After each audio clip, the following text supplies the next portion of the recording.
This is Lama Kathy coming to you from beautiful downtown Newark, Ohio, for the Sunday morning 11:30 Dharma talk at 9:15 p.m. on the 13th of March. Those of you who tuned in this morning hoping to see the Dharma talk at 11:30 might have been surprised not to see one, especially since I had hoped we could put one together. But everybody worked really, really hard, and everything went really, really well until the audio. We ran into a problem with the audio, and so we were not able to webcast today. So even though it's late and many of you should be in bed, I'm going to go ahead and give a short version of today's Dharma talk, which is on the servant's heart. So we'll begin with the refuge prayer, thinking that we dedicate this time that we're going to spend together to the benefit of sentient beings. I'll recite the prayer in English 3 times. In the Buddha, his teaching, and the order most excellent, we take refuge until enlightenment is reached. By the merit of generosity and other good deeds, may we attain Buddhahood for the sake of all that lives. In the Buddha, his teaching, and the order most excellent, we take refuge until enlightenment is reached. By the merit of generosity and other good deeds, may we attain Buddhahood for the sake of all that lives. In the Buddha, his teaching, and the order most excellent, we take refuge until enlightenment is reached. By the merit of generosity and other good deeds, may we attain Buddhahood for the sake of all that lives. I'll recite a short prayer to the gurus of the lineage, and then we'll begin. O Palden Sawe Lama Rinpoché, Dagi Chiwo Pede Den Shala, Kadran Chembo Gane Che Sunte, Kusun Tugging a Drup Sal Du So. Okay, thanks. So today I actually gave the talk this morning, and we got nice video, but the audio wasn't quite what it could be. So I'm going to give what really amounts to a completely different talk, because the talk was going to take place in the new shrine room at KTC. And in fact, we had a great time filming, and we had a great time being there this morning. Even though there was no audience, it had a good feeling to sit in that big, beautiful room and address empty space. It was really swell. But the topic, the servant's heart, came about because of one of the tours that we gave last week of the Columbus KTC.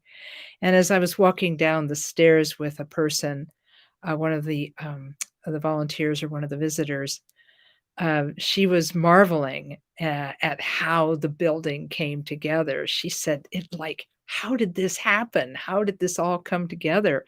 She said it appeared as though by magic.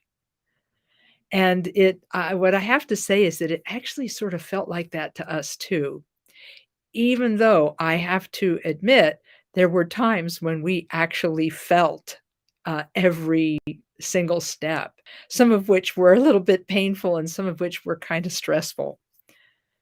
But we did it. We were able to work on the project because we were lifted up by the team of people that we had assembled. And the people who we assembled, and so many people helped. I mean, dozens and dozens and dozens of people helped with the creation of the center. And it was buoyed up by these people and what I call the servant's heart. So the servant's heart, I'm going to define it as the dedication to something greater than oneself. And it's a dedication to something greater than yourself. And you could call it a shared vision. And the development of a humble joy in working toward a shared goal. And so that's what I'm calling the servant's heart. I remember what it was like 25 years ago when I first started teaching. I was sort of ambitious. I wanted to help and teach and be part of the center, and I wanted to help and teach as Khenpo Karthar Rinpoché had asked me to do, because when I finished the retreat, he said, please help Columbus KTC, and then when you have spare time, go to other centers and teach. And so I did that. But I had to try to be humble, because it was pretty exciting to finish retreat, and I felt like I was very excited and had a lot to offer. But Khenpo Karthar Rinpoché, in his wisdom, kept saying to me, "No, you're just a small, small Lama." And he gave me a little bit of humility on a regular basis to help me remember that we all start out very small. So it was that I felt that he was trying to urge me to have a different motivation. He wanted me to have a motivation of the servant who had the heart to help other beings. He didn't want it to be about me. He wanted it to be about the Dharma. As one of the lamas who instructed me at the beginning of my career said, you need to sit in the teaching seat. You can't just sit off to the side. You have to sit in the teaching seat, because it's not that you are a big deal, it's that Dharma is a big deal. So that helped a lot with my experience of trying to learn how to teach, because when you're first learning how to teach, you both are really excited and really terrified. You want to help, but you're afraid of making mistakes. And Khenpo Karthar Rinpoché was always there for me. He always helped me. He always gave me advice about what to do and how to teach and how to help people and so on. But he also did remember to give me humility in big doses on a regular basis.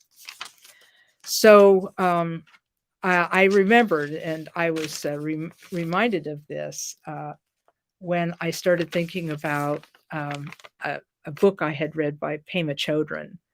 Pema Chodron, the fabulous teacher, and she talked about how weird it was for her to sit in the teaching seat, and how she spoke to Trungpa Rinpoché, one of her mentors, about it.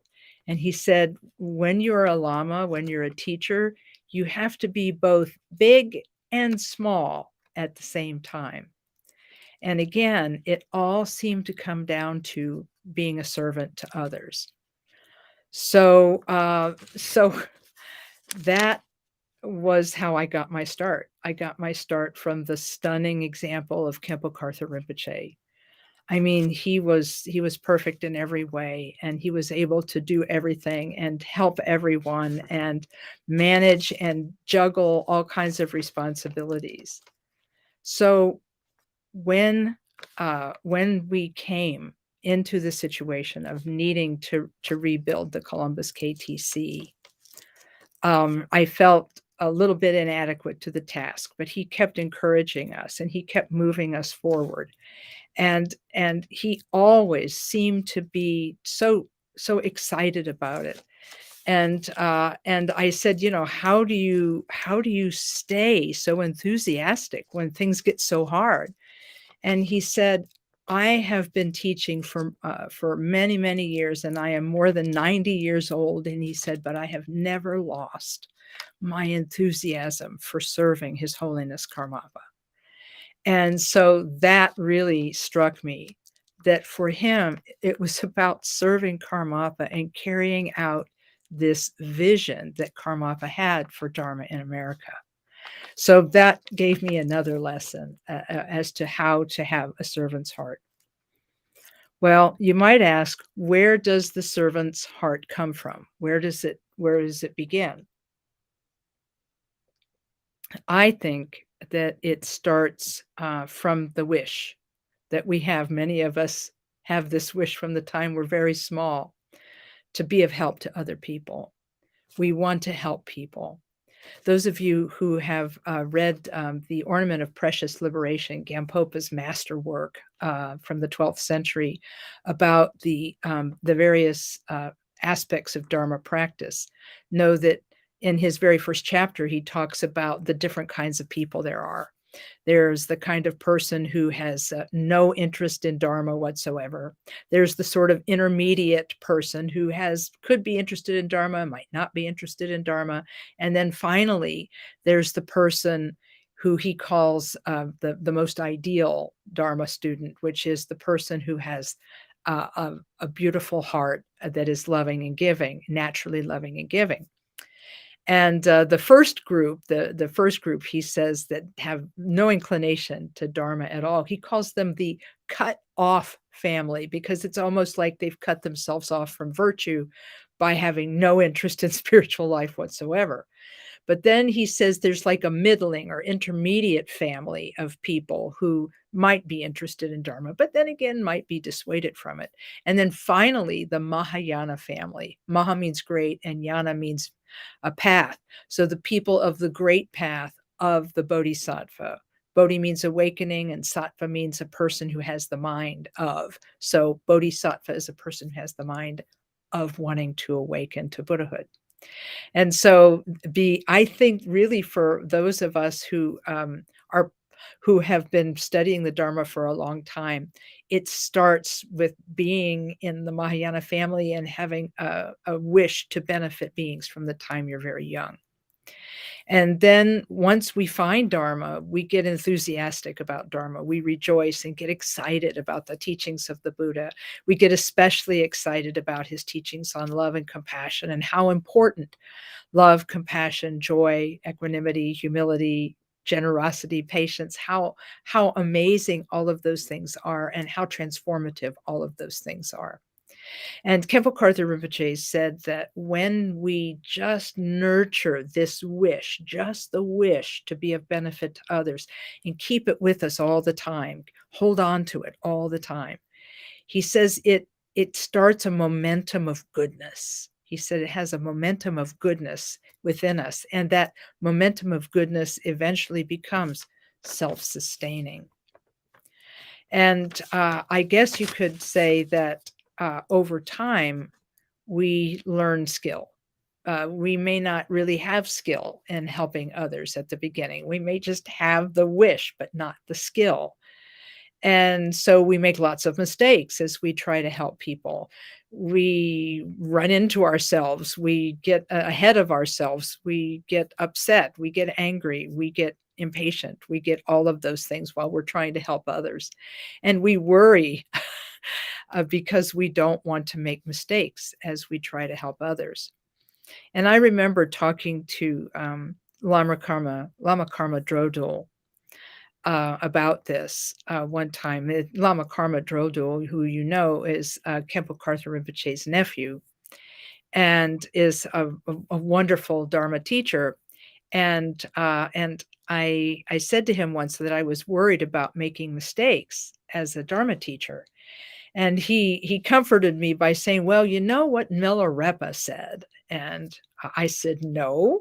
And he said, well, Milarepa said that if your heart is pure and your intention is good, then even if you make some mistakes, it will all come out well eventually.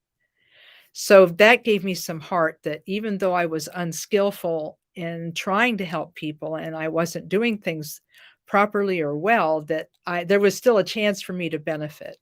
And I think part of the reason for this is this servant's heart. This shows as a sincerity to other people. I think that people, we read each other as human beings. We see each other, and and we can read sincerity, and we know that we're trying our best, and we can feel when people are trying their best. In fact, I remember Herb Wallam, a member that some of the KTC who has passed away some years ago, who many of you may still remember. He once said to me, well, he said, you may never become an enlightened being. He said, but you're going to show us what it looks like to try real hard. And I really got to admit, that I had a good feeling hearing that. You know, we're going to try real hard, even if we don't get there. And that I think, is another aspect of the servant's heart, is that we just keep trying. And I think that Khenpo Rinpoché gave us all of the tools we needed to in order to benefit sentient beings. He gave us the teachings. He gave us his stunning and sterling example of being able to be patient with just about anything, and being able to patiently explain the same Dharma teachings to us over and over and over again. And then to say to somebody like me feeling uncertain that uh, that eventually things would come out well, and being able to say to people like me that I needed to be more patient, and needed to learn more, and to work more, and to do my best to benefit beings in the right way. So that's a little bit about the servant's heart and where I feel that it comes from. It comes from within us, and it's nurtured by us through our Dharma practice and through our attempts to be kind and good to ourselves and kind and good to others. So you might wonder why I decided to talk about the servant's heart today. Well, as I was giving the morning version of this talk in the big shrine room, I said, well, it's because in a big place like this, we're going to need some help. There is so much to do in our new Dharma center.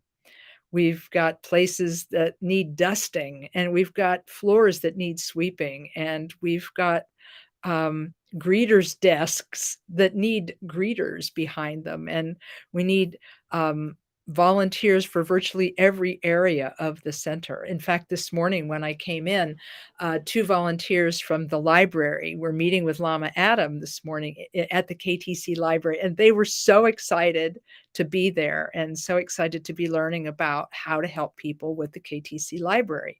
So I feel super happy about the volunteers we have, and I'm hoping that you will think about your life and think about what you could do to help Columbus KTC. Maybe you have an hour that you would like to donate to us, or you could think about your week and think, well, could I give an hour here, or could I give an hour there? We all know everybody's got a family to take care of. You've got to take care of yourself. You've got to take care of business. You've got to make sure that you have a shelter over your head and food on your table, and to take care of all your responsibilities with your family. But after that's done, maybe you have an hour here or there, or maybe you have a special skill that you would like to help us with. So think about your day, think about your week, think about where you might be able to donate some time to KTC, and consider serving the Sangha at KTC. So, part of the reason that I thought it would be good to bring this up was I remembered, as I was writing this talk, I remembered a couple of things that Khenpo Rinpoché did when he was training us to be good volunteers. Way back in 1988, when he gave his very first teaching on how to greet new people. He said the main thing you need to do with new people, he said, is listen. He said everybody comes to the Dharma Center because something is going on in their life that they need help with. And he said, so your job when they come into the door is to say hello and to listen. And he said, after you've had a chance to listen to them, he said, do your best to give whatever simple advice you can to be of help to them and to lift their spirits. And he said, and if they feel nurtured and helped by you, then he said you will become a person of trust for them, and they may come back to see you again. And so over time, this was something that I tried to cultivate in myself and tried to help others cultivate too. And then later in 1997, Khenpo Rinpoché said something else that was really meaningful to me. In 1997, when he gave a KTC conference, he also addressed the issue of helping people connect to the center. And he said it is up to the older Dharma students to create the atmosphere in which new people can meet the Dharma. And somebody said, "Well, I'm not that old." And he said, "Well," he said, "it's not about age." He said, "It's if you know one more dharma, one more piece of dharma than the person you're talking to," he said, "you're the senior student in that situation." So he said, if you see a person who needs some help, then you should be there for that, and that you should create the atmosphere where people can meet the Dharma. So that's what helped to inform the way we train meditation instructors and greeters at Columbus KTC. We try to encourage them to recognize that there is no such thing as a silly question, and that everybody is free to ask questions and free to learn, and that we need to create an atmosphere where people can be together and learn Dharma together. And so in this way, I'm hoping that by talking about the servant's heart and talking about how Rinpoche trained us, and that this will help you feel encouraged and help you feel ready to assist and serve at Columbus KTC. There are already many opportunities for service, and some folks have already signed up. And you can go to our website, to the Columbus KTC, www.columbusktc.org, and then go and then click on there's a volunteerism tab, and you can click on that and then go and enter information so that you can give information to KTC. Now, the next week or so is going to be quite exciting for us, in that we're going to have our first Sunday opportunities next Sunday, March the 20th. And for the next 3 weeks or so, we're going to use pre-registration as a way of helping people take turns and connect for the public programs at KTC. As you know, our medical advisors have advised us to not have group chanting programs just now. So the Sunday program will consist of the 10 a.m. Open meditation, and the 11 o'clock conversation break, and then the Dharma talk at 11:30. So it will be from 10 a.m. to 12:30 will be the public program. Those of you who are interested in Introduction to Buddhism, our Introduction to Buddhism class will also be meeting, as well as the conversation break, and then the 11:30 Introduction to Buddhism class. Introduction to Meditation is at 10, Introduction to Buddhism is at 11:30. We are asking for pre-registration for the next few weeks, just to see the numbers and to help people stay at least a little distanced as we navigate the change in CDC guidelines regarding the coronavirus. So we're hoping that to have information about this in our newsletter and on Facebook tomorrow, or tomorrow at the earliest, that's Monday, or Tuesday at the latest. You can check out the newsletter and the website, and also the Facebook page. So it's all very exciting, and we're looking forward to seeing everyone at the KTC. So this being a smaller than usual Dharma talk, I wanted to conclude with a reading about the servant's heart that really makes me happy every time I read this. This is from Shantideva, his 8th century text, The Way of the Bodhisattva. And it talks about the kind of inspiration that a person can have when they nurture their servant's heart. It starts in, I'm going to be reading from chapter 3 and starting on verse 8. And then I'm going to skip verses 12 through 15 and start again on 16. So if you want to get your books out, you can check them out. So here's the Bodhisattva talking about their motivation and their wish. For all those ailing in the world, until their every sickness has been healed, may I myself become for them the doctor, nurse, the medicine itself. Raining down a flood of food and drink, may I dispel the ills of thirst and famine. And in the ages marked by scarcity and want, may I myself appear as drink and sustenance. For sentient beings poor and destitute, may I become a treasure ever plentiful, and lie before them closely in their reach, a varied source of all that they might need. My body thus, and all my goods besides, and all my merits gained and to be gained, I give them all away, withholding nothing, to bring about the benefit of beings. Nirvana is attained by giving all, nirvana the objective of my striving. Everything, therefore, must be abandoned, and it is best to give it all to others. If those who see me entertain a thought of anger or devotion, may these states supply the cause whereby their good and wishes are fulfilled. All those who slight me to my face or do me any other evil, even if they blame or slander me, may they attain the fortune of enlightenment. May I be a guard for those who are protectorless, a guide for those who journey on the road. For those who wish to go across the water, may I be a boat, a raft, a bridge. May I be an isle for those who yearn for landfall, and a lamp for those who long for light. For those who need a resting place, a bed. For all who need a servant, may I be their slave. May I be the wishing jewel, the vase of plenty, a word of power, and the supreme healing.